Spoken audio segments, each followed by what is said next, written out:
Central African Civil War. Yeah, this video is about to be very fun.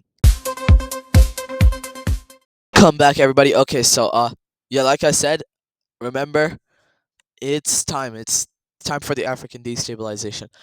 So Africa, it's in Central Africa specifically. This country, they're gonna, they're gonna continue their little thing. They're gonna expand into another tribe, like right here.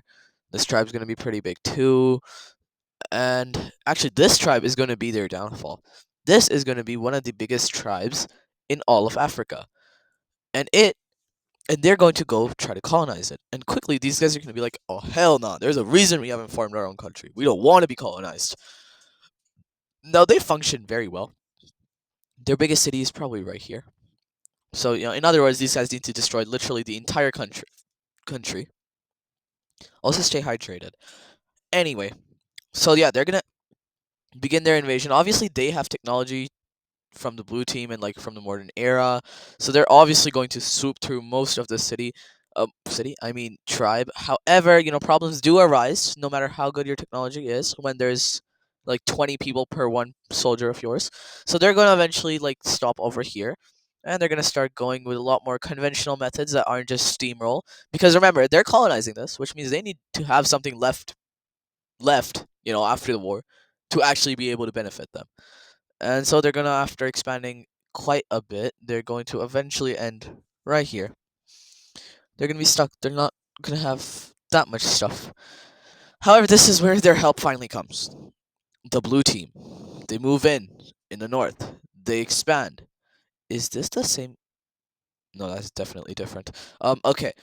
They move in the north, and they destroy a major city over here. Now, this is because some people from here kind of may or may not have strolled over in effort to basically get around and destroy these guys. They may or may not have gone a little bit too far and kind of accidentally attacked the blue team village. The blue team retreats after the king confirms that it was a misunderstanding. However, it's good enough to be able to push up into the north right here and be able to destroy quite a bit of this nation. Now, this is gonna hurt in the morning, especially after capitulating this entire stuff. And with this, we are going to have the steamrolling beginning truly in its entirety, and they're going to quickly, like swoop through all of this, grab up that major city right there, kill the chief, and peace. That's it. Easy dubs. Except not an easy dub, because these guys are going to lose an astounding 80% of their military. 80%. I want you to let that number bleh. I want you to let that number sink in. 80%. These guys have existed for what, like 3 episodes now?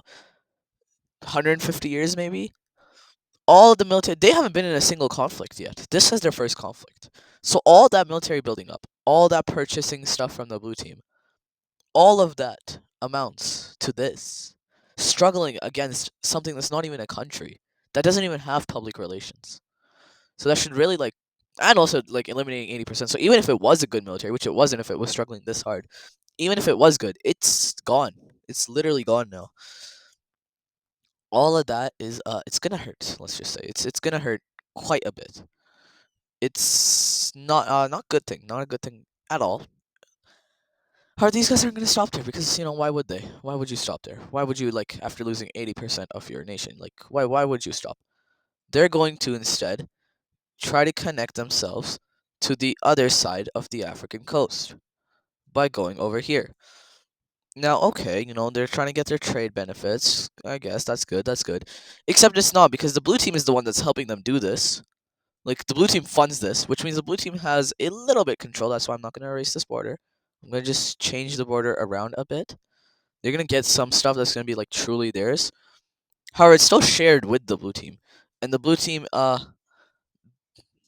is going to, um, make things so much harder for these guys to actually be able to, like, run trucks through. Okay, trucks don't exist yet. Do they? No, they don't. Cavalry, not horses. Horses aren't going to be able to go through here that easily. Either way, though, the blue team isn't going to end there, because the blue team is going to quickly also make another landing over here, and they're going to set up their own city. All of this aside now, these guys are all struggling in another part. See, there is a huge minority here living in the south that is pretty violent, let's just say, and lives around gigantic gold mines. They also have a little part of them right here, some splotches here and there. But either way, that is about 80% of the country's gold reserves. All the gold reserves are nationalized. These guys get none of it. So that is going to lead to a complete civil war because these guys are going to be like, oh, okay, so now we're opening things over here to diversify our economy, and we're still getting nothing from it. You guys went out to industrialize whole new lands, but you refuse to give us any of our money. So that's going to make these guys very mad. And the red team is going to see this, and the red team is going to be like, yeah, we're hopping in on this. And the red team, before this can get out of hand even more, um, the red team is going to first of all, the red team is going to colonize as well. So let me copy this just for later. We can delete that. Uh, the red team is also going to colonize. They are going to colonize. Uh, um, they're going to colonize up here. Let's just say they colonize up here. Just to also show that they exist. Don't forget that we exist. That's basically all they're saying. They're also going to start existing right there. And now these guys are both fighting over who's going to control this government. The main government is cooked either way. We have the southern rebels, who are definitely on the side of the red team. We have the northern rebels, who you're all the newly colonized ones. Actually, not. They're not going to be in the north. They're going to be along the blue team's border. Some over there, some over here. This is like the elite 1%. They're like pretty strong. Over here, it's like mostly we can just say like all of this is really not even populated. That doesn't really matter. So either way, though, rebels are rebels, and civil war is civil war, and civil war always results in casualties, and casualties always result in unhappy people, and unhappy people means unhappy government because these kids are about to get cooked. So yeah, two distinct rebel groups. Blue team is no longer on the side of these guys. War is war, and quickly the war begins, and quickly blue team helps these guys. They're gonna capture the entirety of the east basically, and it's realistically it's just a war for who's gonna get more control. Like the blue team and the red team aren't fighting each other yet. uh However, this is a major step up in the African civil war. African Cold War. Also in the South, it's gonna be pretty easy for these guys to like unite the entire South, and they're probably gonna realistically these guys are getting the capital first because one, they're a stronger military. Two, they're literally right there. However, what's gonna change everything is after a little bit of stalemate happens after this first invasion, the red team's gonna move in the north. They're gonna invade and they're gonna capture this little chunk. Not that deep. However, this is gonna be the go for the blue team because they're gonna say, okay, if you guys can get your own military involved, so can we. And the blue team's going to quickly issue a blockade over here, and then they're gonna begin the invasion. Not looking good. Also, basically not looking at all. Actually, I can't even see nothing on here. And quickly they're gonna move in and they're gonna capture all of this. Let's just color this like that. Yeah, that's not surviving. They're gonna stop there. Her damage is damage. And quickly these guys are gonna convince the North to also break up. Kind of no, they're not. They're gonna expand a little more Blitzkrieg, Blitzkrieg style. They're gonna get up here, and the red team is also going to get over there pretty quickly. And well, this is not looking good for these guys. It's looking like this might be the red team victory, because quickly it's looking, yeah, the red team's rebels seem to be the ones doing the most work.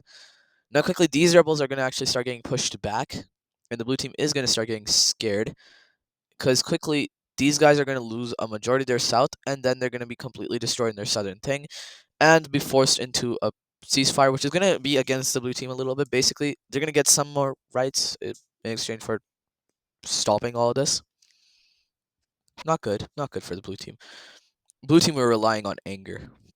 Quickly, these guys are going to continue their campaign, while the red team is realistically they're just going to start swooping the entire north. Their main goal is to get this country so split up that there's absolutely no way the blue team is ever rebuilding it. The blue team is also going to just kind of get a little bit mad because they were so close to having colony in here, because remember, these guys are like really anti everything. They just want their own thing. Blue team was so close to like getting them on their side.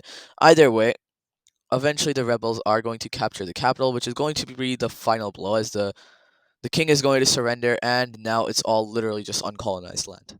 And from here, red team is going to deliver the final punch, basically. And yeah, surrender to the red team. Now this peace treaty, I'm not gonna cut this out because I want you to hear the process behind this peace treaty.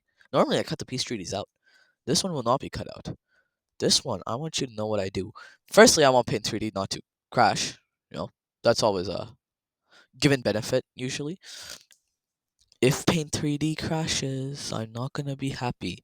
Okay, let's start recoloring all of that. Hold on. Hey, Paint 3D, stop crashing. Um. Okay, moving on from that. Okay, we don't need this colored. I don't. Okay, Control Z. All right, this is where we're coloring. So the South, it's gonna be its own nation. This gold mine is going back to the state itself. Yeah, that is not being a part. Now, this thing, the red team knows that they're not holding on to this, and so instead of you know knowing that they'll get wombo comboed, instead of just waiting for that wombo combo to happen, they basically give the blue team a choice. They're like, okay, how about we negotiate this like grown-ups, like adults. We talk this out. We see what countries we want to create. Because the blue team still has a lot of investments in this country. It controls the economy very deeply. So, in the peace treaty, as the red team's doing this, that east side is not really actually under the red team's control because over there they just surrendered. So the blue team is going to take advantage of this. They're going to actually move troops in. They're probably going to extend their border a little bit. Not legally. The legality of that is insanely debatable. They're going to capture this though. And the red team, they're also going to create some new land. They are going to create a new country right here out of that tribe in the north that we were previously talking about. And that's going to be a giant country, actually. A very giant country. Actually, it's going to be even bigger than that. It is going to be this big. Uh, yeah, that's good. Then the blue team, they're going to create their own thing in the south, just like that. Their own southern nation. Uh, that seems good enough. Just to secure their border, basically, as they say. So, firstly, the blue team's nation, I think we can just take this color, change it up a little bit, and there we go. That's the blue team's nation. This one, it's south, and this is south, so we'll take this and make it a little bit more darker, lighter-ish. That one, that's good. And then this is literally red team stuff. Actually, I think we could just make this the red team. Literally, we could just make it a red team colony. I'm not going to, but I'm gonna make it much darker. And that is that. That's okay. Is there anything maroon? Mm, okay, let's change that up actually, just to not get too confused. That looks fine. That is our new country. So these are our three new countries. These guys are red team puppet. So uh okay, we're gonna take this gray over here. These guys' capital is over here. These guys' capital is over here. Okay. So with this, there is more stuff. Firstly, blue team is going to absolutely dominate that. That's gonna be like that. Secondly, red team is finally gonna create their own alliance in Africa. Cause why not? This is gonna be the red team's like little alliance, and it's gonna be a resistance of blue team and also Mediterranean. And their founding member is Carthage. Kind of. Carthage is gonna be in it probably eventually. Not yet. And these guys also. So okay, so this is the color of their alliance, and this color is disgusting, but that's okay. That's fine. We're fine with that. It can be disgusting. That's okay. Um, these guys themselves are in the country. Actually, I don't think we really need to make the red team have an alliance because realistically, they don't have an alliance yet. They don't have an alliance yet because they don't act like an alliance. These are puppet states, realistically. Okay, With that out of the way, we can move on to, oh my, that was such a long part of this video. Let's move on to the rest of the stuff and hurry up with that. So all this is going to lead to the red team and the blue team clashing, having a minor little clash. Basically, a blue team military ship is just kind of like going around, and they kind of, maybe kind of accidentally, not really accidentally, somewhat accidentally, uh, you know, get a little bit too close to the coast of the red team, and the red team coast guard is dispatched, and that red team coast guard is going to think that these guys were actually pirates. Surrounding them, it's going to completely choke them out. That report is going to get made back here. The blue team is going to view this as, oh my god, the red team just tried to kill one of us, and they're going to quickly begin clashing. Quickly, tensions are going to rise before the red team and the blue team officials meet the talking thing, realize it's a mistake, and they both pull out. However, tensions are still tensions. The Balkan collapse, though, is definitely accelerated also as the Romans, now a lot more fearful from what's happening in Africa, start pulling investments and resources back into Rome itself. So that's accelerated. Um, Mediterranean tension itself is just high, and then let me look at my notes. Shanghai and Japan. These guys begin fighting everywhere. In here, fights. I'm pretty sure these guys are against the Japanese. And I think we can actually show these tensions getting higher by the Japanese invasion of these guys. They're going to re-invade to try and set up their stuff. They're mostly only going to be able to take the ethnically Japanese part, and also the part with the most Japanese supporters, and they're not really going to be able to spread through the rest. Blue team is going to quickly step in to mediate peace between the two. However, tension is at an all-time high in East Asia. Saigon and the blue team are preparing to, if they have to, deliver a peacekeeping blow to Shanghai and Japan and maintain the peace in East Asia, and like they're getting ready basically, because if they have to intervene to maintain the peace, they will probably. Shanghai's getting ready because they've made enemies with Stanistan. They have enemies with Japan, but if they were to knock out the Japanese, they would be unstoppable in East Asia. And after East Asia, well, what's next? The Silk Road connecting them to Stanistan. Maybe they'll even knock out this entire thing, the entire union. Maybe the entire union will fall to Shanghai. They'll get Azerbaijan looking thing. They'll get red team. They'll get blue team. They'll get everything. Anyway, that's probably not gonna happen. But still, if Japan gets knocked out, these guys are going to be cooking. So, yeah, with that, hope you guys enjoyed this video. Make sure to like, subscribe, and I'll see you next time. Good.